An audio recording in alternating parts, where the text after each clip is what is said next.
कडे वळूयात. सुरुवात महत्त्वाच्या बातम्यांनी. महत्त्वाच्या बातम्या. प्रायोजक जगन्नाथ गंगाराम पेडणेकर ज्वेलर्स, एक सुवर्णमय परंपरा.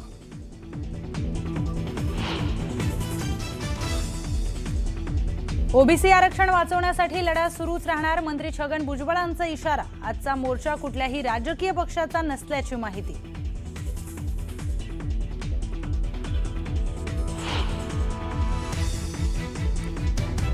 बीडमध्ये आज ओबीसींची महाएल्गार सभा. मंत्री छगन भुजबळांच्या उपस्थितीत मेळावा. ओबीसींच्या न्याय हक्कासाठी पुकारणार एल्गार.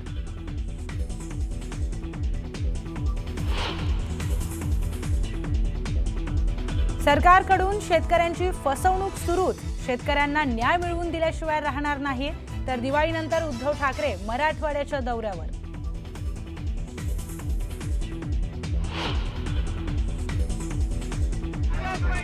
शरद पवारांच्या राष्ट्रवादीचं अतिवृष्टीच्या मुद्द्यावरून काळी दिवाळी आंदोलन. पूरग्रस्तांना भरपाई न मिळाल्याच्या मुद्द्यावरून राष्ट्रवादी कार्यकर्ते रस्त्यावर.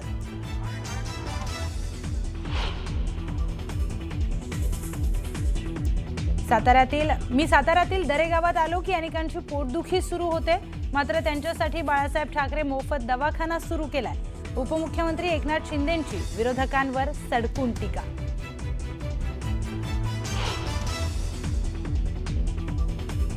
कोल्हापुरात महिला सुधारगृहातील 6 नृत्यांगनांचा सामूहिक आत्महत्येचा प्रयत्न. सर्व महिलांना कोल्हापुरातील CPR रुग्णालयामध्ये दाखल केलंय.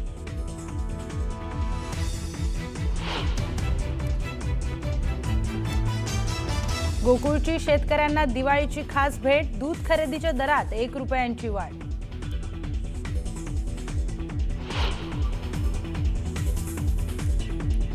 नवी मुंबईतील रबाळे MIDCत भीषण आग. गेल्या 12 तासांपासून आगीवर नियंत्रण मिळवण्याचे प्रयत्न सुरू. आगीवर नियंत्रण मिळवण्यासाठी शर्थीचे प्रयत्न.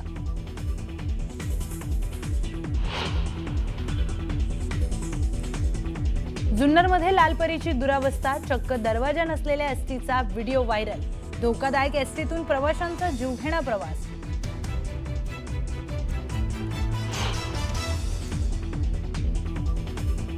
नाशिकमधून झेपावलं स्वदेशी तेजस MK-1A लढाऊ विमान. संरक्षण मंत्री राजनाथ सिंह यांच्या उपस्थितीत ओझर युनिटच्या HAL या धावपट्टीवरून तेजस MK-1A ची झेप.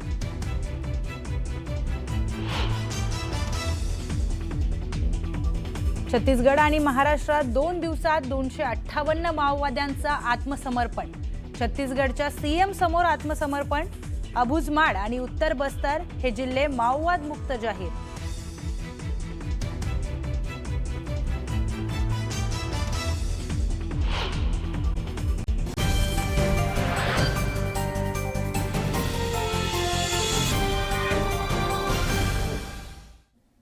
नमस्कार, मी प्रियंका लाठी. बातमीपत्रामध्ये आपल्या सर्वांचं स्वागत. वेगवान बातम्यांचा आढावा घेऊयात. पाहूयात दुपारच्या 100 बातम्या. बीडमध्ये आज ओबीसी महाएल्गार मेळाव्याचं आयोजन करण्यात आलंय. मराठा समाजासाठीचा 2 सप्टेंबरचा शासन निर्णय रद्द करण्याच्या मागणीसाठी या मेळाव्याचं आयोजन करण्यात आलं. मंत्री छगन भुजबळ आणि धनंजय मुंडे देखील या मेळाव्यामध्ये सहभागी होणार आहेत.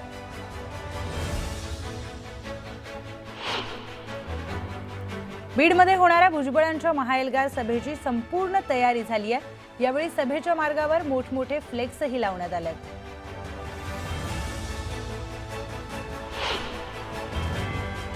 बीडमध्ये 1994च्या ओबीसी आरक्षणाच्या GRची होळी करण्यात आली. मराठा आंदोलक गंगाधर काळकुटे यांच्यासह कार्यकर्त्यांनी GRचं दहन केलं. आमचा ओबीसींच्या मेळाव्याला विरोध नाही, मात्र भुजबळांच्या भूमिकेला आमचा विरोध आहे. शासन निर्णयाला विरोध केल्यास आम्हीही जशास तसं उत्तर देऊ, असा थेट इशारा मराठा समन्वयक गंगाधर काळकुटे यांनी दिलाय. जरांगे पाटलांनी भुजबळांवर गंभीर आरोप केलाय. फडणवीसांच्या लक्षात यायला हवं, हा मोठा गेम असू शकतो.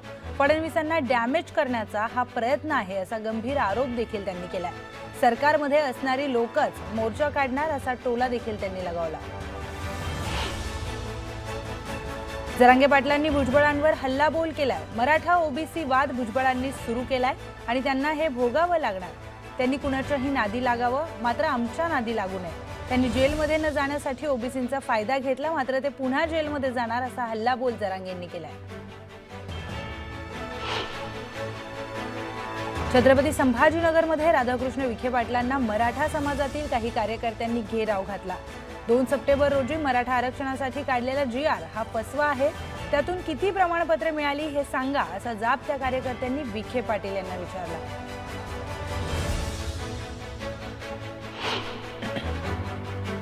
मंत्री विखे पाटील यांना भेटण्यासाठी मराठा संघटना आल्याने पोलिसांकडून बंदोबस्त तैनात करण्यात आलाय. पूर्ण चौकशी केल्यानंतर कार्यकर्त्यांना हॉटेलमध्ये प्रवेश देण्यात आला.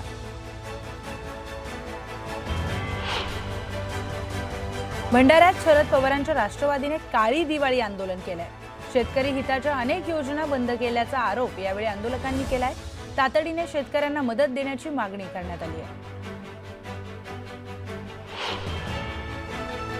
सांगलीमध्ये पूरग्रस्तांच्या मागण्यांसाठी शरद पवारांच्या राष्ट्रवादीनं काळी दिवाळी आंदोलन केलं. सरकारने दिलेली मदत फसवी असल्याचा आरोप आंदोलकांनी केलाय. सरसकट कर्जमाफी देण्याची मागणी करण्यात आली आहे. धुळे जिल्हाधिकारी कार्यालयाबाहेर शरद पवारांच्या राष्ट्रवादीने आंदोलन केलंय. राज्यात झालेल्या अतिवृष्टीमुळे शेतकरी उद्ध्वस्त झालाय. शेतकऱ्यावर काळी दिवाळी साजरी करण्याची वेळ आल्यानं आंदोलकांनी म्हटलंय. दरम्यान कार्यकर्त्यांनी जोरदार घोषणाबाजी केली.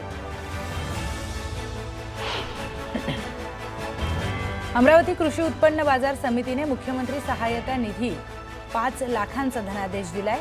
तर अतिवृष्टीने नुकसान झालेल्या नागरिकांच्या मदतीसाठी हा धनादेश देण्यात आला. पुणे नाशिक महामार्गावर वाहतूक कोंडी निर्माण झाली आहे. आळेफाटा परिसरामध्ये वाहनांच्या लांबच लांब रांगा लागल्यात. यामुळे वाहनधारकांना नाहक मनस्ताप सहन करावा लागतो. पुण्याच्या येरवाडा परिसरामध्ये पोलिसांनी आरोपींची धिंड काढली आहे. दहशत पसरवण्यासाठी वाहनांची तोडफोड केल्यानं पोलिसांनी त्यांना धडा शिकवलाय.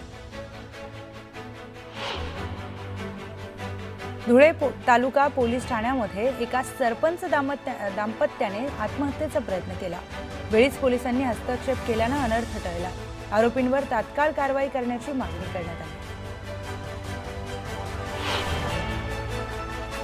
उपमुख्यमंत्री एकनाथ शिंदेंनी विरोधकांवर हल्लाबोल केला. मी दरेगावात आलो की अनेकांची पोटदुखी होते, त्यांच्यासाठी बाळासाहेब ठाकरे मोफत दवाखाना सुरू केला असा टोला देखील लगावला. मुद्दा नसल्यानं विरोधक कुठल्याही गोष्टीचं राजकारण करत असतात असा देखील हल्लाबोल त्यांनी केला.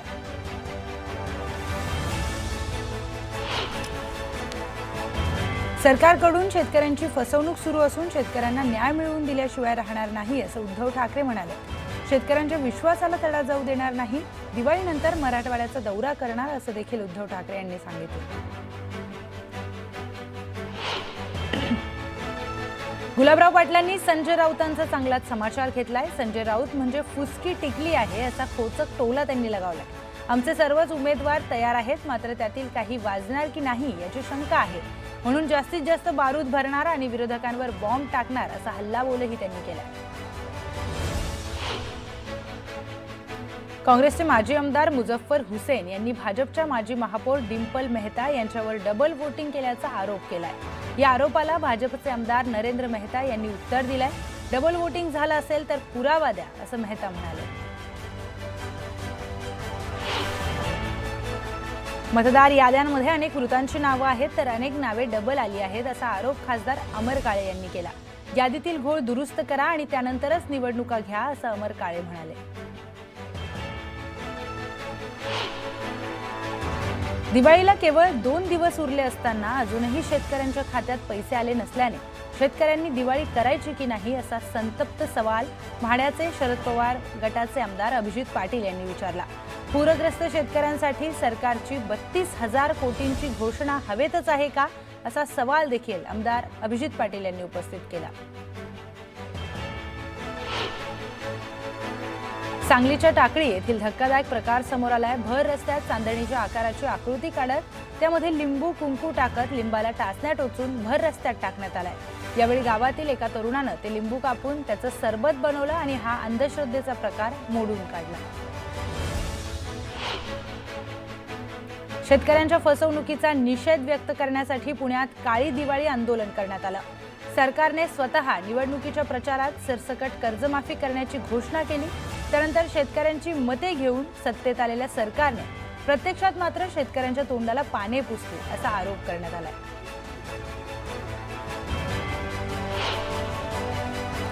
पुण्यात जैन समाजाचा मोर्चा जिल्हाधिकारी कार्यालयावर धडकलाय। पुण्यातील मॉडेल कॉलनीमधील जैन बोर्डिंग हॉस्टेलची जागा बेकायदेशीरपणे विकल्याप्रकरणी जैन समाजाने आंदोलन केलंय। हजारोंच्या संख्येने जैन बांधव मोर्चात सहभागी होते। पुण्यातील शिवाजीनगर एसटी स्थानकात प्रवाशांनी गोंधळ घातला। रिझर्वेशन करूनही बस न मिळाल्याने प्रवासी संतप्त झाले। ऐन दिवाळीत गावी जाण्यासाठी निघालेल्या प्रवाशांची तारांबळ उडाली।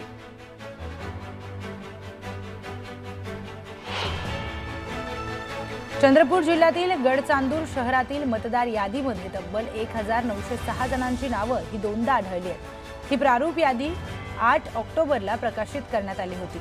या बाबतीत गोंधळ असल्याचं स्पष्ट झाल्यानंतर प्रशासनाकडे तक्रार नोंदवण्यात आली आहे। कोल्हापूरच्या स्वागत कमानीचा धोकादायक भाग उतरवण्यात आला असून कमान 2 दिवसात उतरणार आहे। आमदार राजेश क्षीरसागर यांनी या कमानीची पाहणी केली। त्यानंतर महापालिका प्रशासन खडबडून जाग झालंय।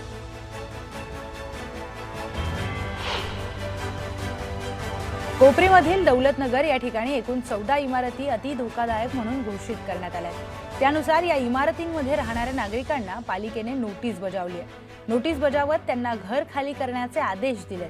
या नोटीसला समर्थन करणाऱ्या नागरिकांनी फटाके फोडत जल्लोष साजरा केला।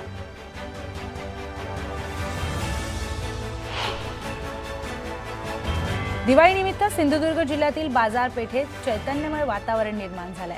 विविध रंगांचे कंदील, पणत्या, रंगीबिरंगी तोरण, इलेक्ट्रिक तोरण या वस्तू बाजारामध्ये विक्रीसाठी उपलब्ध झाल्यात। दिवाळीच्या खरेदीसाठी बाजारात मोठी गर्दी पाहायला मिळते।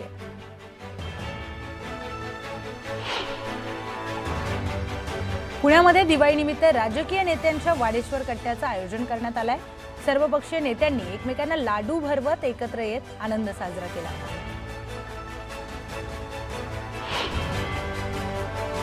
जळगावमधील पांझरापोळ येथील सुमारे 100 वर्षापेक्षा अधिक इतिहास असलेल्या गोशाळेमध्ये गोभक्तांनी आपल्या कुटुंबासह मोठ्या संख्येने हजेरी लावली। यावेळी भाविकांनी गोमातेचं पूजन करताना नैवेद्य देखील अर्पण केला। पूजनानंतर गोसेवेचा संकल्प करत अनेकांनी गोमातेला अन्नदान देखील केलं। खेडमध्ये बंधुत्वाची दिवाळी पहाट पाहायला मिळते। उर्दू शिक्षक संघटनेने अनोखा उपक्रम राबवलाय। हिंदू मुस्लिम शिक्षकांनी एकात्मतेचा दीप प्रज्वलित केला। दिवाळी पहाट निमित्त अभंग, देवगाणी आणि एकात्मतेचा जयघोष करत सलोख्याचा संदेश देण्यात आला।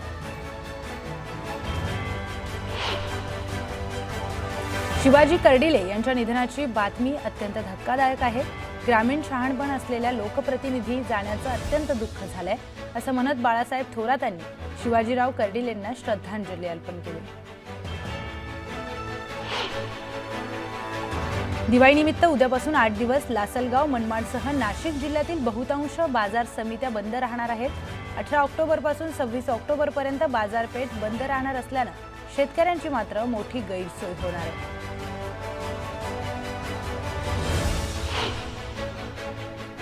पिंपरी चिंचवड पालिकेच्या सर्व कार्यालयात अधिकारी आणि कर्मचाऱ्यांना ओळखपत्र बंधनकारक करण्यात आलंय।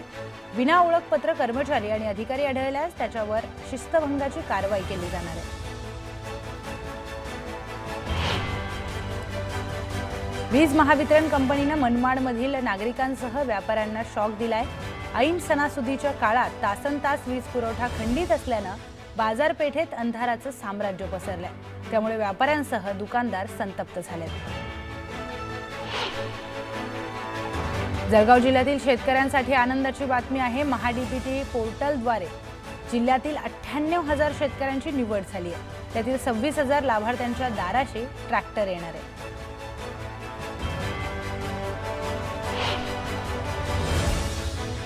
आणखी काही वेगवान स्वरूपातल्या घडामोडी आपल्याला पाहिजेत, पण तुर्तास एक छोटासा ब्रेक।